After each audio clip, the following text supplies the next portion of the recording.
Bismillahirrahmanirrahim. Assalamualaikum warahmatullahi wabarakatuh. Alhamdulillah.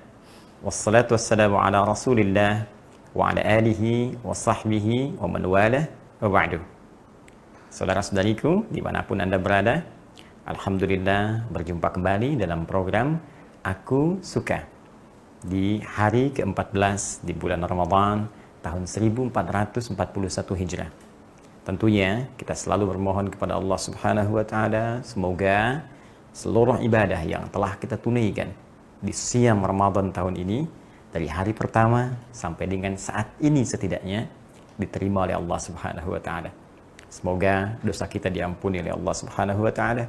Semoga seluruh salat kita dikhusyukkan oleh Allah Subhanahu wa Ta'ala, diterima amalannya, dan juga qiraah, tilawah, serta hafalan Quran kita, juga amal-amal yang lainnya.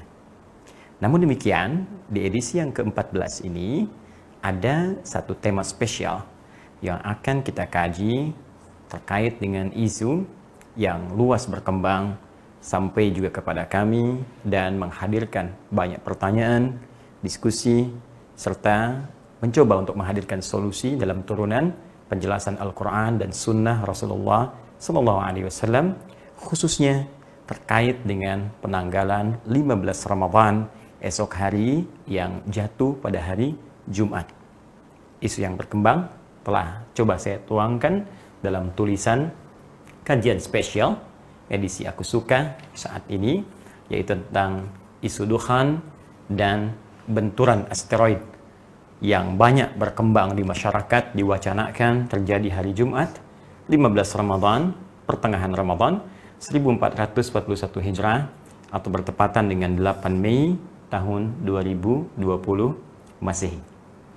Seperti apa sesungguhnya paparan dalam Al-Quran dan Sunnah Nabi SAW menjawab terkait isu dimaksud? Ini yang coba kita akan jelaskan dalam kajian kita spesial di hari ini. Sebelum kita masuk pada kajian dan isu dimaksud tentang benturan asteroid dan juga dukhan, kita ingin turunkan dulu satu kaidah dasar terkait dengan landasan pengetahuan dalam Al-Quran dan hadis-hadis Nabi SAW. Patut dicatat dan tolong garis bawahi, sumber pedoman kita, baik dalam beragama, dalam turunan semua konteksnya, apakah ibadah atau muamalahkah, atau semua disiplin kehidupan bahkan yang kita lalui di muka bumi ini, itu selalu didasarkan dalam nilai-nilai pengetahuan yang sangat ketat. Bahkan dalam konteks ini, Al-Quran memberikan satu uraian yang sangat terperinci dan tegas sifatnya. Ya, kita beri contoh misalnya, dan saya tegaskan sebelum masuk ke sini bahwa Anda hanya akan temukan aturan ini dalam Al-Quran. Anda hanya akan temukan detil ini dalam hadis. Dan saya bisa katakan, Islam agama yang ketat dalam menilai sesuatu berbasis pengetahuan. Karena itu, orang Islam, jika kita mengaku Muslim, kita harus mengikuti tuntunan Islam. Sumber keislaman kita dalam Al-Quran dan hadis. Sekarang bagaimana Al-Quran memberikan paparan dasar ilmiah, yang memberikan kaidah pengetahuan yang sangat selektif. Kita lihat pertama Quran surah ke-17 Al-Isra ayat 36. Allah menyampaikan, "Wala taqfu ma laysa laka bihi ilm.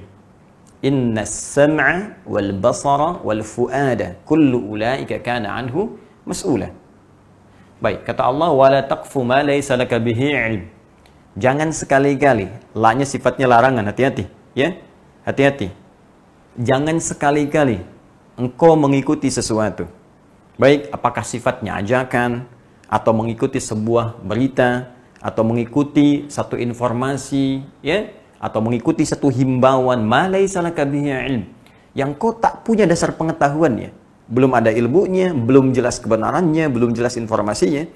Ya, orang yang latah mengikuti sesuatu dengan turunan tadi yang telah saya sebutkan, baik himbauan, informasi, ajakankah, perintahkah, nggak punya dasar ilmunya, inna sam'a wal basara wal fu'ad, sungguh sumber pengetahuan yang Allah berikan kepadanya saat ia hidup di dunia itu baik pendengaran. Hati-hati, ini sumber pengetahuan pertama, karena itu bayi, bahkan yang baru dilahirkan, sumber pengetahuannya pada pendengaran. Mata belum berfungsi maksimal, pendengaran menangkap informasi. Wal basara, dan penglihatan. Ya, kemudian wal fuad, dan akal, ya, untuk menangkap informasinya itu. Kullu ulaika kana anhu mas'ula. Satu saat akan dihisab, ditanya oleh Allah Subhanahu wa taala, kemana akalmu? Ya, kemana matamu? Kemana pendengaranmu? Kemana sumber informasimu? Kenapa enggak kau lacak dulu secara detail informasinya, baru engkau simpulkan langkahmu, apakah engkau akan ikuti, apakah engkau akan diam, kemudian kau bisa respon sesuai dengan akal sehat dan pandangan kebeningan jiwamu. Baik, ini bagian pertama. Jadi dasar di ayat ini, kaidah dasar dalam Islam, seluruh aktivitas itu ya mesti punya dasar ilmu. Nah, ini poinnya. Kaidah kedua, jika terjadi kasus disebutkan di Quran surah ke-49 Al-Hujurat ayat yang ke-6. In ja'akum fasiqun, bahkan dibuka dengan kalimat iman. Ya, Allah sampaikan, ya ayyuhalladzina amanu, hei semua orang-orang yang beriman tanpa kecuali. Karena di sini menggunakan alladzina, disebutkan 1080 kali dalam Al-Quran. Ya, mencakup semua tanpa kecuali. Laki-laki, perempuan, besar, kecil, tua, muda, sepanjang dia punya iman. Bahkan panggilan nidanya ya disusulkan dengan ayyuha, 150 kali disebutkan dalam Al-Quran. Ayyunya menjadi munada, haknya tanbih, menguatkan, mengingatkan. Seakan Allah ingin mengatakan, hei semua pemilik iman, aku tekankan, aku ingatkan, hati-hati. Iman kita dipertaruhkan di sini. Ya, saya ingin berikan dasar kaidah dulu dalam Al-Quran. Jika ada informasi dibuka dengan kalimat panggilan iman, maka informasi yang disebutkan, baik berupa perintah, larangan, atau sekedar informasi yang sifatnya normatif, pemberitahuan berita, maaf sekali lagi, iman kita dipertaruhkan di sini. Ya, contoh, kalimat iman pertama dalam Al-Quran Al-Baqarah ayat 3. Alladzina yu'minuna bil ghaib, iman, wa yuqimunas shalah, beritanya tentang salat. Artinya apa? Ketika Allah menyampaikan perintah menunaikan salat, diawali dengan kalimat iman, maka penunaian salat ini menjadi indikator tingkat keimanan kita. Ukuran keimanan kita, dipertaruhkan imannya. Orang yang semangat sholatnya, jangankan fardu, sunnah dikejar, maka ini menunjukkan kuat imannya. Orang yang hanya mencukupkan fardu saja, sunnah nggak pernah diikuti, ini menunjukkan standar imannya. Orang yang abai walaupun hanya dengan yang fardu saja, ini menunjukkan imannya bermasalah.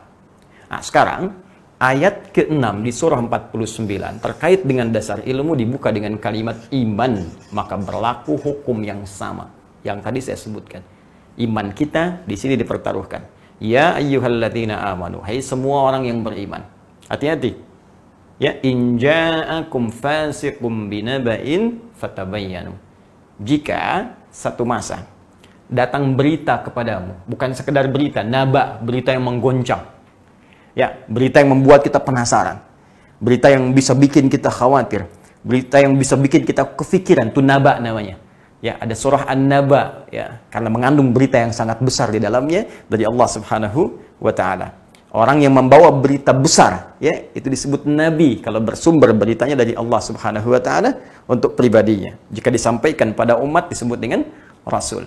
Kata Allah, jika ada orang bawa berita membuat kita kefikiran, ya, bahkan membuat kita khawatir, membuat sebagian orang heboh, tapi berita itu nggak jelas, ya. In ja'akum fasiqun binaba'in fatabayyanu. Kamu jangan langsung respon dulu, jangan simpulkan dulu, cek dulu kebenarannya. Maka di sini Islam mengenal tradisi validitas.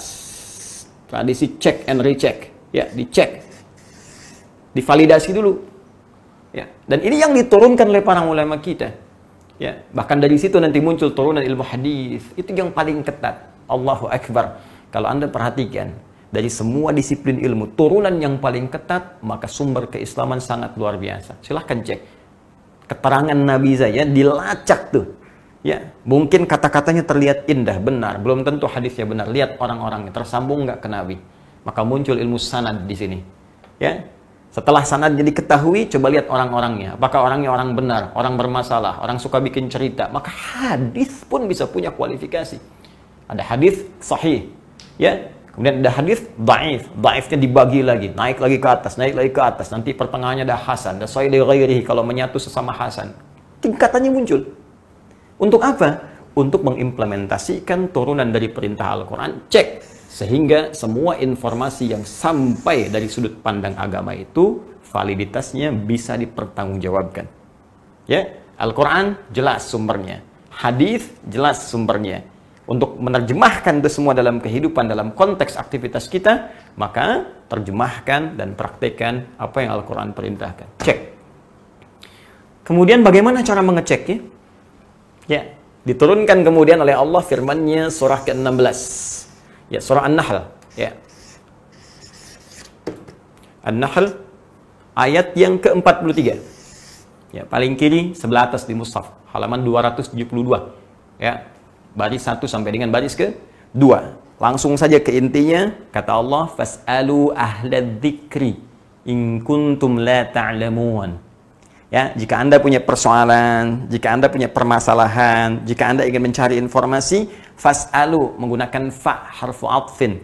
Ya, rabitin baina syai'aini bila hudud. Huruf penyambung di antara dua peristiwa, cepat tanpa jeda. Cepat, kata Allah. Kalau bisa jangan ada jeda. Cepat, jangan respon dulu.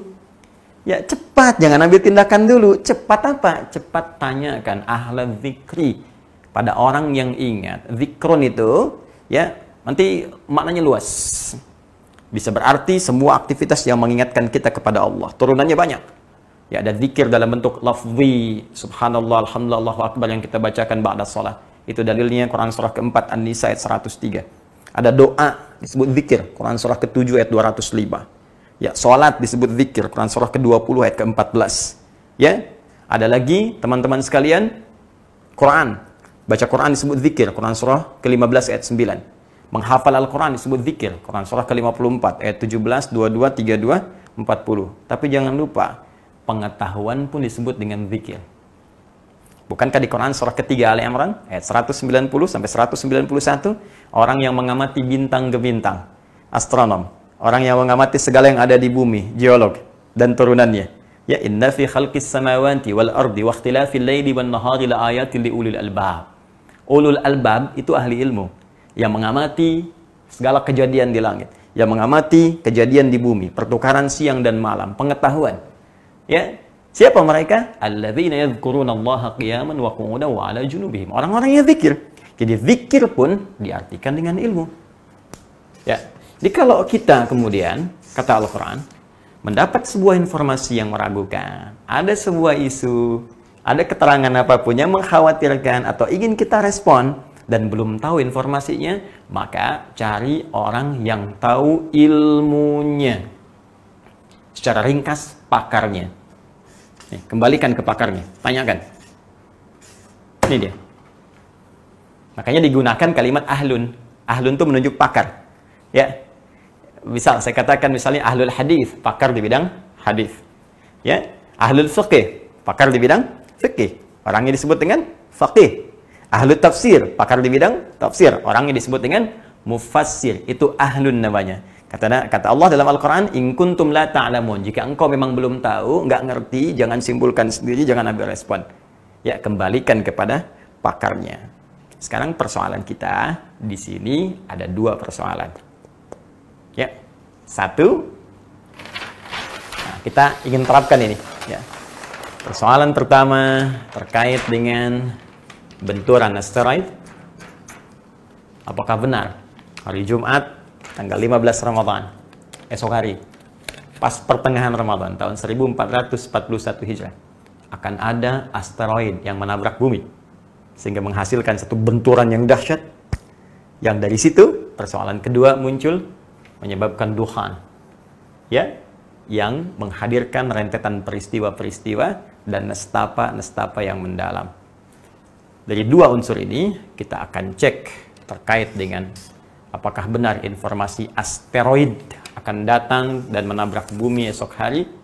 Maka untuk mengecek ini, kita kembalikan kepada kaidah Al-Quran, tanyakan kepada pakar di bidangnya, ilmu yang terkait dengan asteroid, ilmu yang terkait dengan benda-benda langit.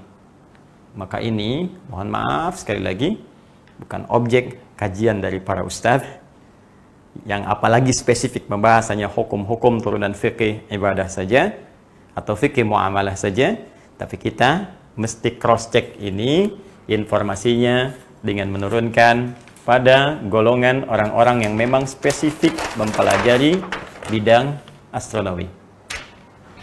Baik, kita harus lihat di bidang kajian nanti astronomi, cabangnya nanti ada planetologi atau ilmu yang terkait dengan planet atau ilmu keplanetan. Ya. Objek bahasan dari sini diantaranya asteroid, ya, atau disebut dengan planetoid atau planet minor, ya istilahnya.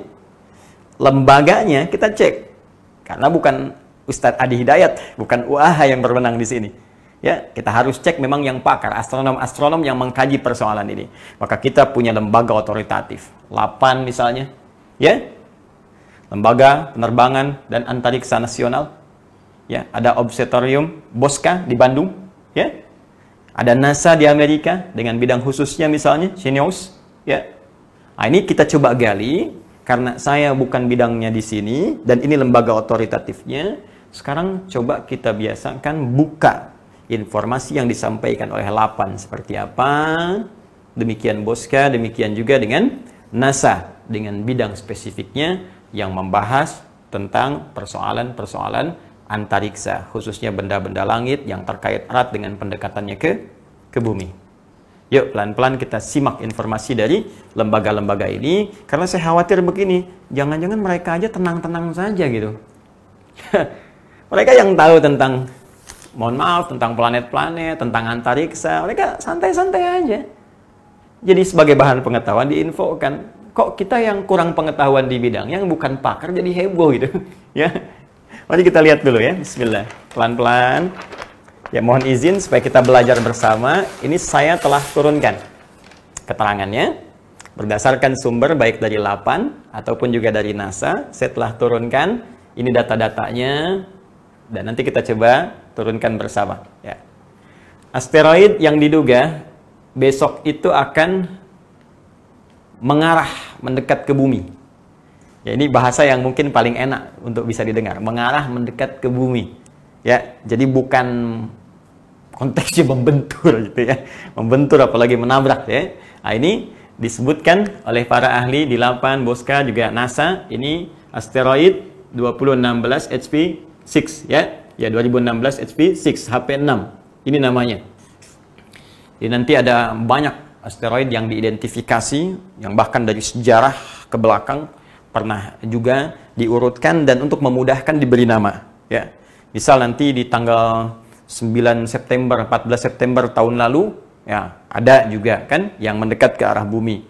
Kemudian nanti di bulan Mei yang 2018, ingat saya juga ada juga. Ini jenisnya sama, yang 2018 dengan ini. Nah ini yang hari Jumat, ya teman-teman esok hari, yang diidentifikasi mendekat ke bumi. Nah ini jenisnya. Lalu bagaimana datanya? Ya, pertama kecepatan ia itu 5,72 km per detik per second. Ya, per second. Jadi 5,72 km per second. Ya. Baik, pelan-pelan. Yang kedua, waktu yang mendekati bumi, waktu universalnya, ya, universal time-nya, UT, itu ada pada hari Kamis, hari ini. Pukul 21.48, tapi universal time, ya. Karena sifatnya universal time, maka kemudian ini kalau kita arahkan ke waktu Indonesia bagian barat, maka setidaknya jamnya akan serupa dengan jam 4.48 pada hari Jumat. Jumat subuh. Ya, tanggal berapa? 8 Mei 2020 bertepatan dengan 15 Ramadan. Baik.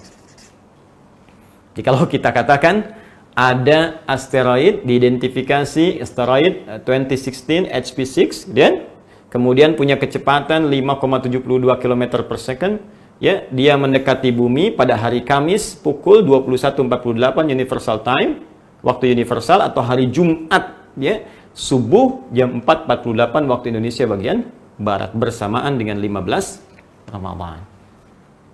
Wah, ini bagaimana nih? Nabrak nggak kira-kira?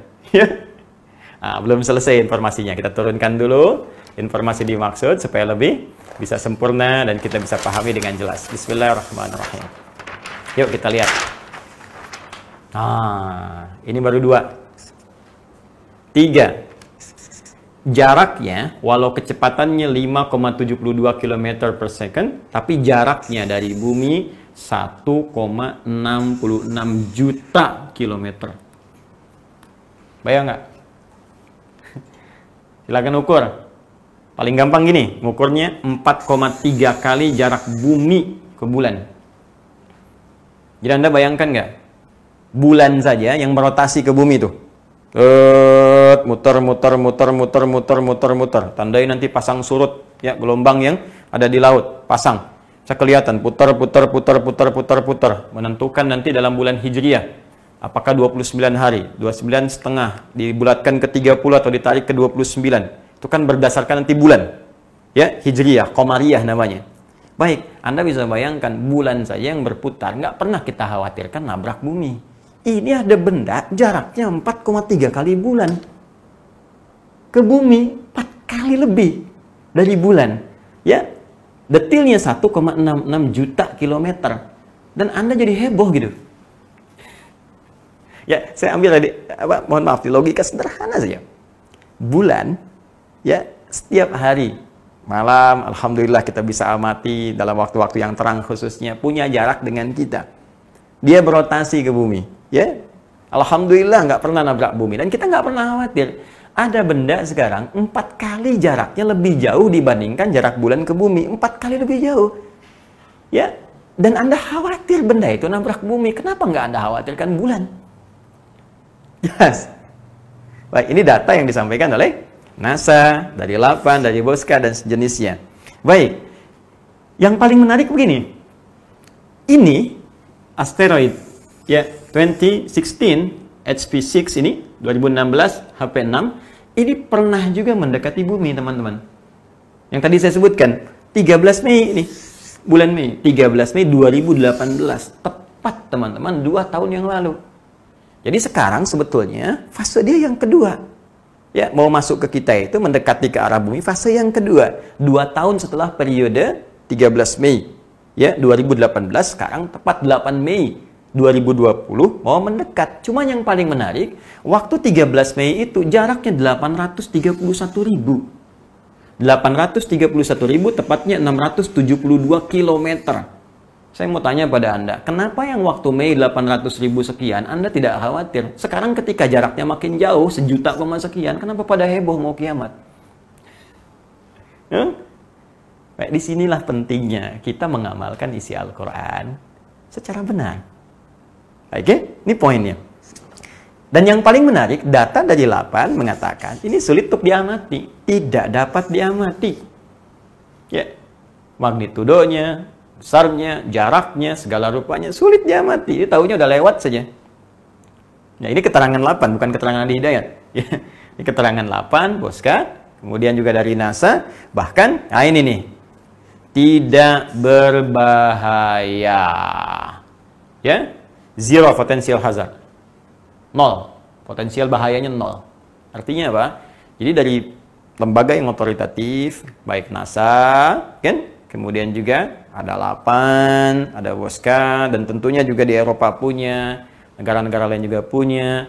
Yang paling menarik, mereka tidak pernah menyimpulkan bahwa benda itu, asteroid 2016 HP6 itu akan membentur dengan bumi. Ini analisis lembaga otoritatif. Karena itu saya tidak melihat satu gejolak di media misalnya, ya, baik sifatnya online ataupun yang lain, yang berisi media-media yang otoritatif untuk mengabarkan berita. Saya tidak melihat di Amerika ada heboh misalnya, di Eropa ada heboh, atau tetangga-tetangga kita ada heboh. Kan orang Islam itu bukan di Indonesia saja, di Arab banyak orang Islam.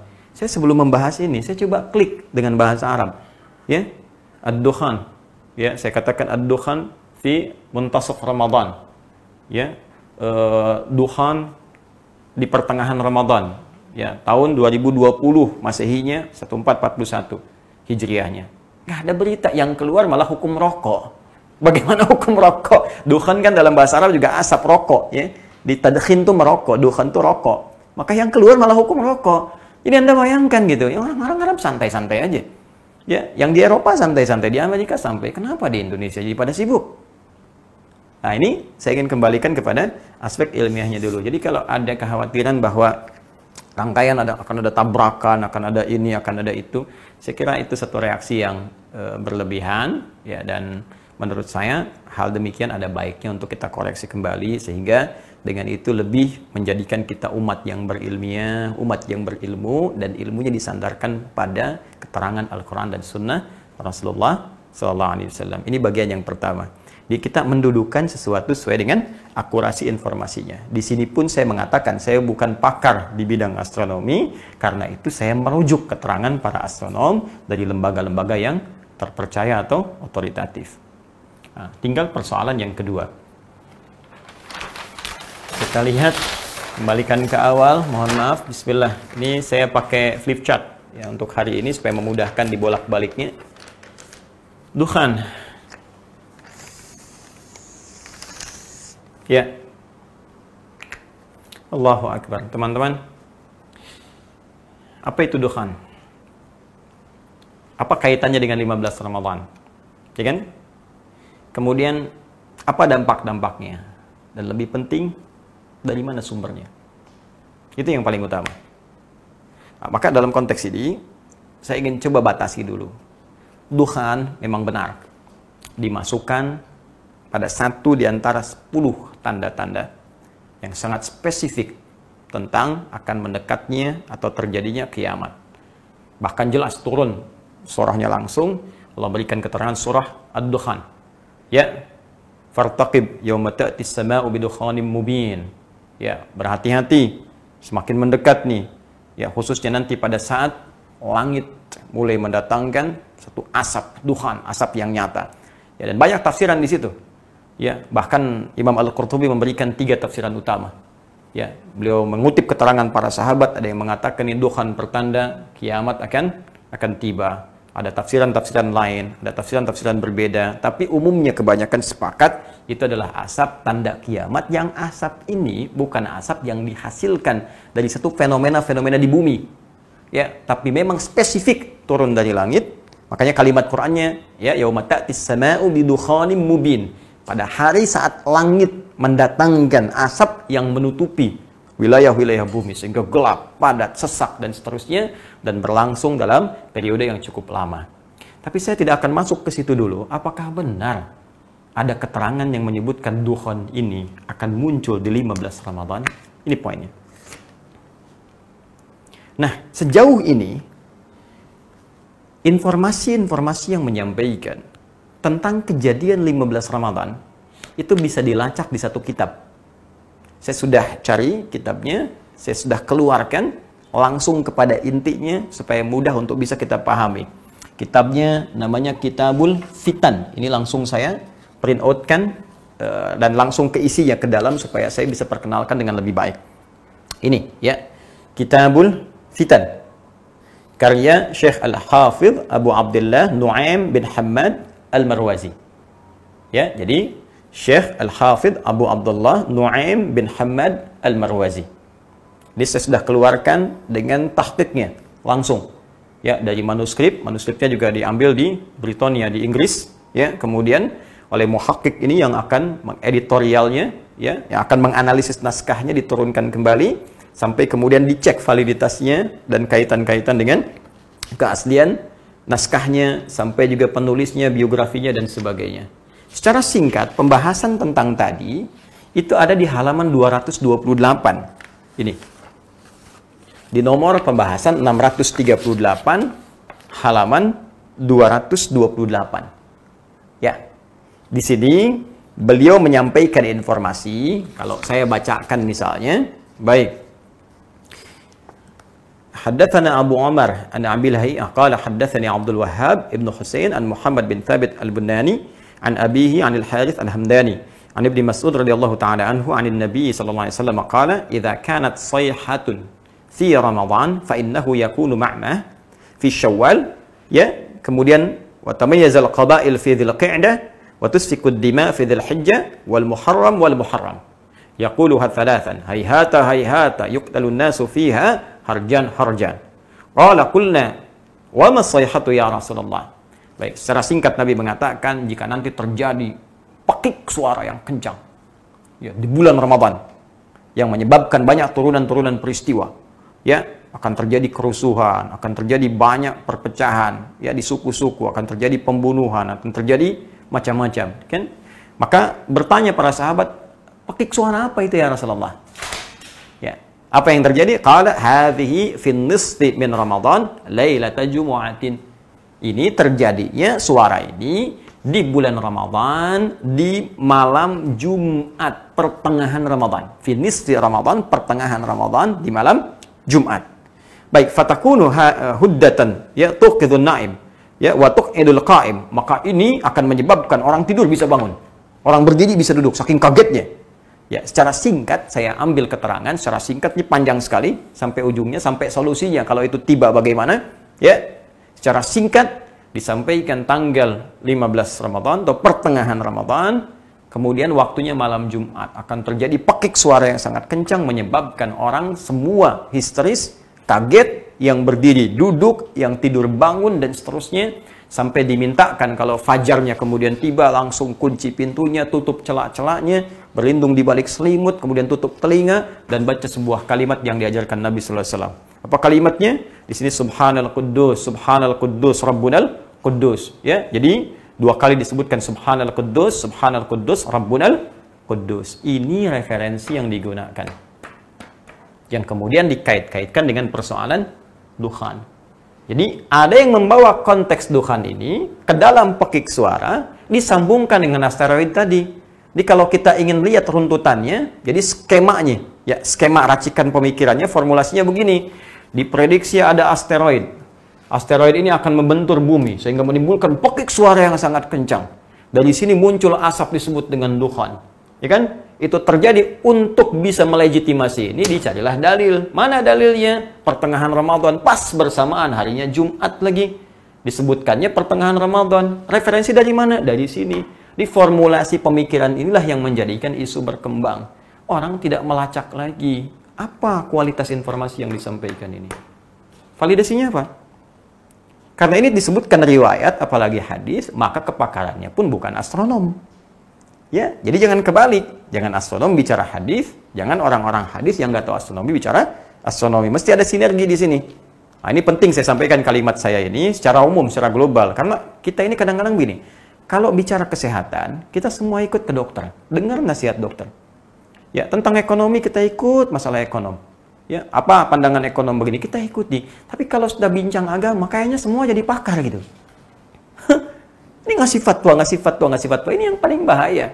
Padahal urusan agama itu yang paling kompleks, lebih daripada eksak itu. Ya, ini kompleks sifatnya dan bukan hanya membahas persoalan fisik, tapi metafisik. Bahkan dimensinya bisa lepas daripada dimensi dunia, lebih jauh lagi. Karena itu kita kembalikan analisis ini kepada pakarnya di bidang hadis, yaitu ahli-ahli hadis yang bisa menilai riwayat ini. Yuk kita lihat komentar para ahli hadis. Sebetulnya kalau teman-teman punya kitab ini, itu sebelum masuk ke mukaddimah, begitu dibuka, ini yang tampil pertama di depan, ya, makanya saya coba printkan supaya bisa ketahuan, ya, ini kopinya. Kemudian setelah itu nanti ada tampilan jilid yang pertama, Al-Mujallad Al-Awwal. Ini saya buka. Nah, ini Kitabul Fitan Al-Mujallad Al-Awwal. Ya.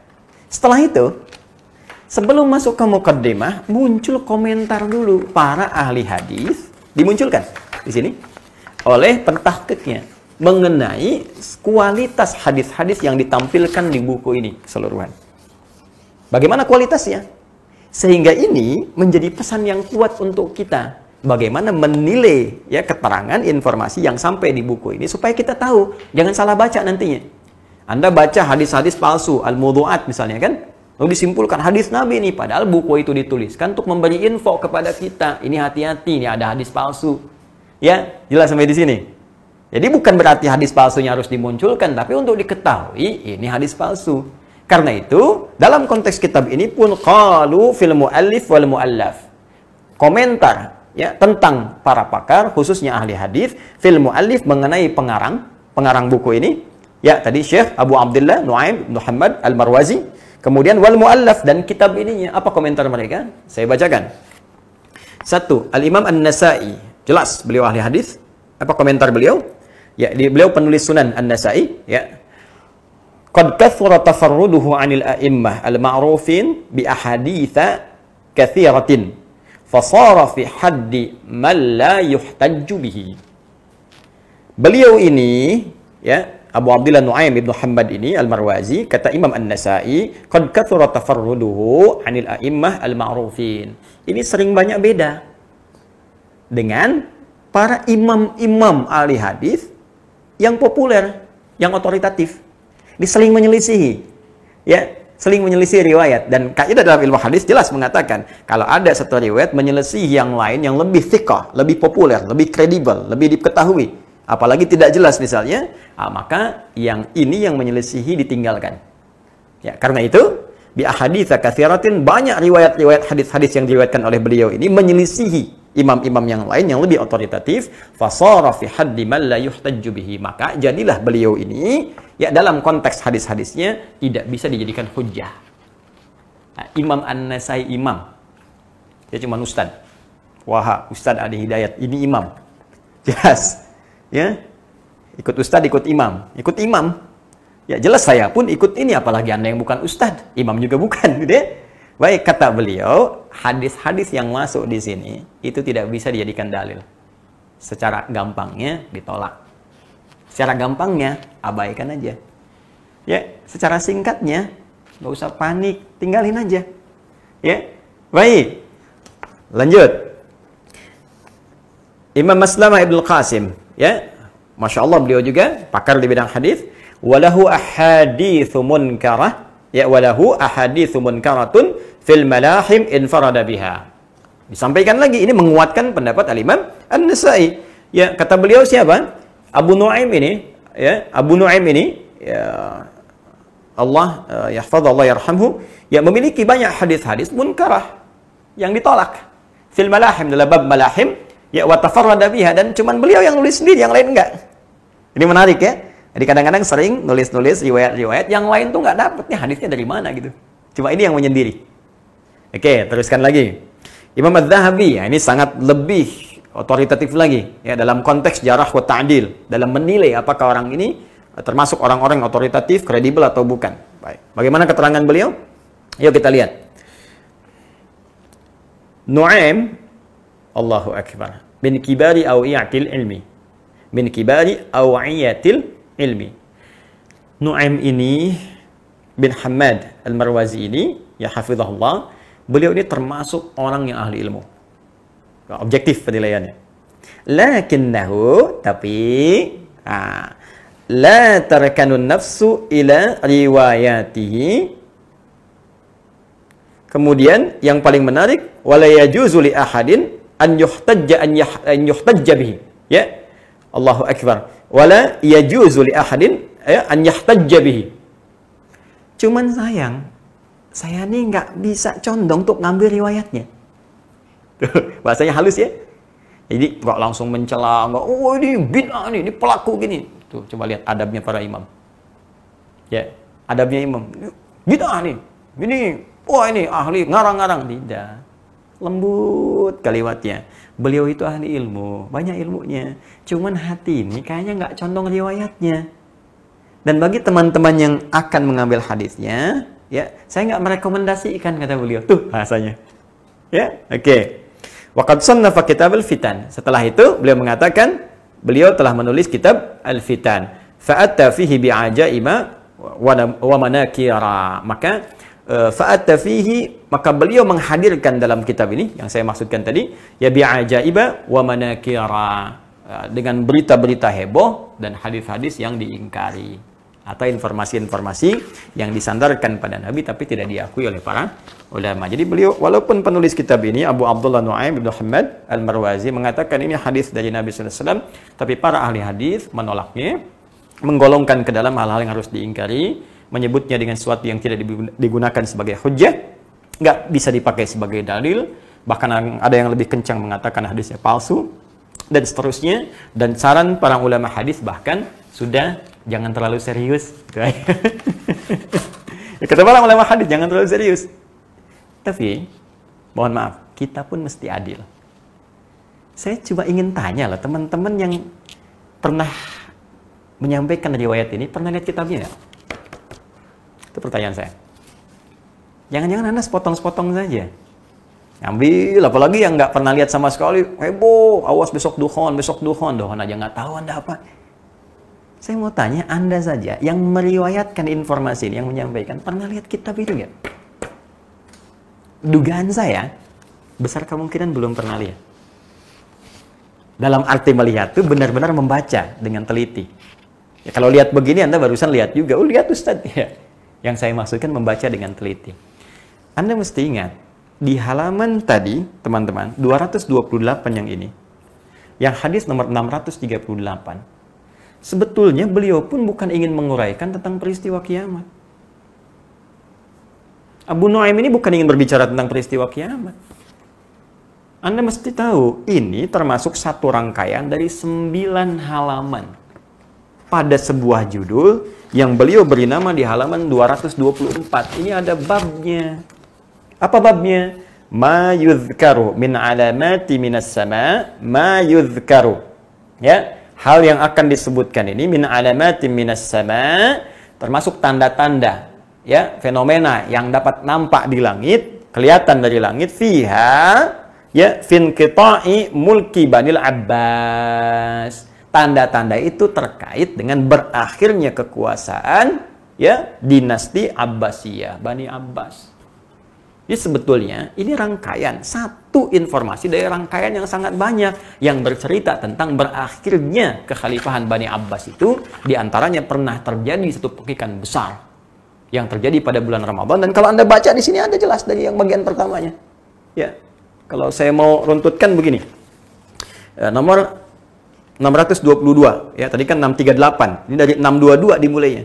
Haddatsana al-Walid bin Muslim, haddatsana Syekh an Yazid bin Walid al-Khuzai an Ka'ab qala alamatun qita'i mulki waladil Abbasi humratun tadhharu fi jawi as-sama' wa hadhihi takunu fi ma bainal 'ashri min Ramadan ila 15. Allahu akbar.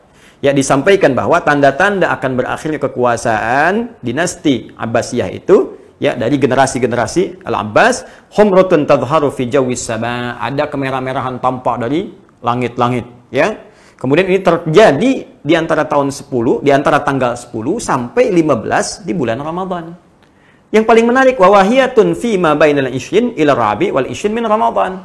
Dan ada juga diprediksi antara 20 sampai 24 ini.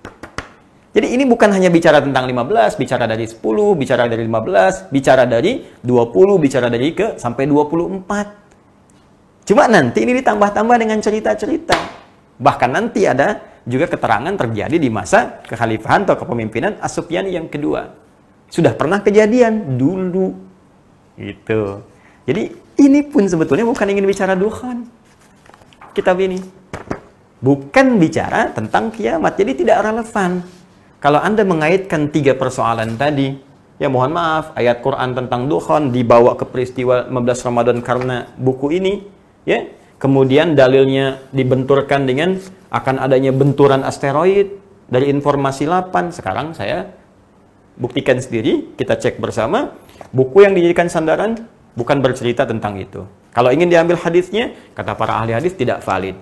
Jadi sudah banyak nih persoalannya. Ya, Syekh Abu Nuaim bukan berbicara tentang dukhan, 15 Ramadannya persoalan tentang berakhirnya kekhalifahan, ya, Abbasiyah. Kemudian juga yang kedua, riwayat hadis yang diambil di sini tidak valid. Para ulama mengatakan jangan terlalu serius, gak usah diambil. Kemudian informasi dari 8, dari NASA, dari Boska mengatakan nggak ada benturan itu, dalam arti benda yang disebutkan itu, asteroid 2016 HP6 itu sangat jauh jaraknya. Nah, jadi sekarang apa yang menyebabkan kita panik? Jangan-jangan bukan persoalan kiamatnya. Jangan-jangan persoalan amal kita. Ini masalah. Karena orang-orang yang panik dengan satu kejadian besar, ini menandakan ada persoalan iman dalam jiwanya. Sebab kalau orang merasa amalnya baik, sholatnya baik, cukup dia beramal, dia nggak akan khawatir. Kita sibuk dengan kapan kiamat, takut begini, takut begitu. Allah sudah menjawab kok. Jelas disampaikan di Quran surah 33 Al-Ahzab itu, ayat 63. Ya, yas'alunaka 'anis sa'ah. Qul innama 'ilmuha 'indallah. Ya, wa may yudrika la'alla as-sa'ata takunu qariba. Dari dulu, teman-teman, bukan sekarang aja, dari dulu Allah menyampaikan pada Nabi Muhammad SAW. Mereka banyak bertanya kepadamu tentang kiamat. Kapan kiamat? Kapan gini? Kapan begitu? Apa jawaban Allah? Katakan aja dengan singkat pada mereka. Nggak usah pikir banyak tentang kiamat. Pengetahuan tentang itu hanya Allah yang tahu. Bahkan tegas disampaikan. Dalam Quran surah ke-34. Maaf, Quran surah 31. Dalam Quran surah 31 Luqman, ayat 34. Yang 34 ayatnya. Ayat terakhir di surat Luqman. Perhatikan. Innallaha indahu ilmus sa'ah. Hanya milik Allah pengetahuan tentang kapan terjadinya kiamat. Bahkan kalimatnya jelas disebutkan waktu. Ya, di Quran itu banyak. Kiamah, yaumul kiamah.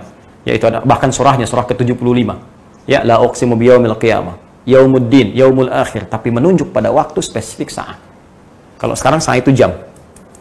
Ada menitnya, ada detiknya. Kata Allah sampai menitnya, detiknya cuman saya yang tahu, kata Allah. Ya, kita hanya diberikan berupa tanda-tanda dari yang kecil sampai dengan yang besar supaya waspada. Dan kiamat yang paling kecil itu adalah kematian kita. Wafat kita itu kiamat sughra. Sekarang kita sibuk bicara tentang yang besar-besar. Apa kita nggak sadar kita akan wafat? Apa belum cukup setiap Allah menandakan tanda-tanda di bulan baik? Demi Allah saya katakan.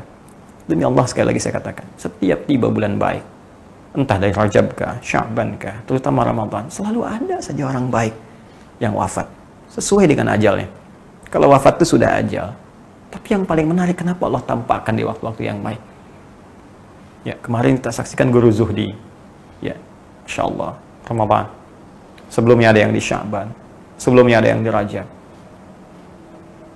Ya, sederhana. Mungkin kita berprasangka bahwa mereka amal sudah cukup. Dosanya semakin menipis. Ya, bahkan mungkin Allah menghapuskannya. Dan hisabnya ringan di hadapan Allah Subhanahu wa taala. Kita siapa? Kita siapa? Berapa ayat Quran sudah kita hafalkan sebagai bekal menuju Allah? Tahu dari mana salat kita selama ini diterima oleh Allah Subhanahu wa taala? Siapa yang bisa membebaskan diri dari riya ketika beramal dengan harta? Sudah yakin akan diterima. Anda sibuk berbicara tentang kiamat, tapi tak sadar bahwa kita sedang diburu oleh kematian yang boleh jadi lebih cepat datang dibanding apa yang kita pikirkan. Oleh karena itu, saya kira cukup selesai tentang persoalan ini. Dan saya juga menyarankan kepada kita semua, para ustadz, teman-teman, kiai dan sebagainya, ayo kita sama-sama bersinergi dengan baik. Menghadirkan materi-materi yang bisa memberikan bekal-bekal positif bagi umat, yang setidaknya bisa meningkatkan keimanan, kedakwaan di hadapan Allah Subhanahu wa taala dengan cara yang benar. Adapun hal-hal semacam ini kita coba jauhi, ya, supaya tidak menghadirkan informasi yang keliru, kepanikan-kepanikan. Kita ingin bahas tidak ada masalah, tapi kita simpulkan dengan cara yang sesuai, cara yang benar, dengan paparan-paparan yang senafas dengan nilai-nilai Al-Quran dan Sunnah Rasulullah SAW. Dan kita hindarkan celaan-celaan. Kita jauhi makian-makian. Ini bukan waktunya, ini bukan ruangnya, ini bukan tempatnya. Yang kita harus lakukan, semua bersinergi untuk beramal soleh dan membangun nilai-nilai kebaikan. Saya kira ini yang dapat saya jelaskan, dan boleh jadi, dan sangat mungkin terjadi, ada banyak kesalahan dari apa yang telah saya ucapkan, saya sampaikan, dan sangat terbuka bagi diri saya untuk menerima masukan-masukan, sehingga kita bisa mengoreksi bersama, dan kembali kepada jalan-jalan kebaikan yang benar sesuai dengan apa yang dikehendaki oleh Allah Subhanahu wa taala, pencipta semua manusia kita tanpa kecuali. Semoga Allah merahmati kita. Semoga Allah memberikan keberkahan pada kita. Semoga Allah memberikan ridha kepada kita, dan semoga Allah memakmurkan negeri kita tercinta Indonesia dan memberikan nilai-nilai kebaikan dan mengangkat wabah COVID-19 atau corona yang sekarang tengah kita hadapi. Subhanakallahumma wa bihamdika asyhadu an la ilaha illa anta nastaghfiruka wa natubu ilaik. Allahumma ya rabbal alamin wa akhiru da'wana alhamdulillahi rabbil alamin. Assalamualaikum warahmatullahi wabarakatuh.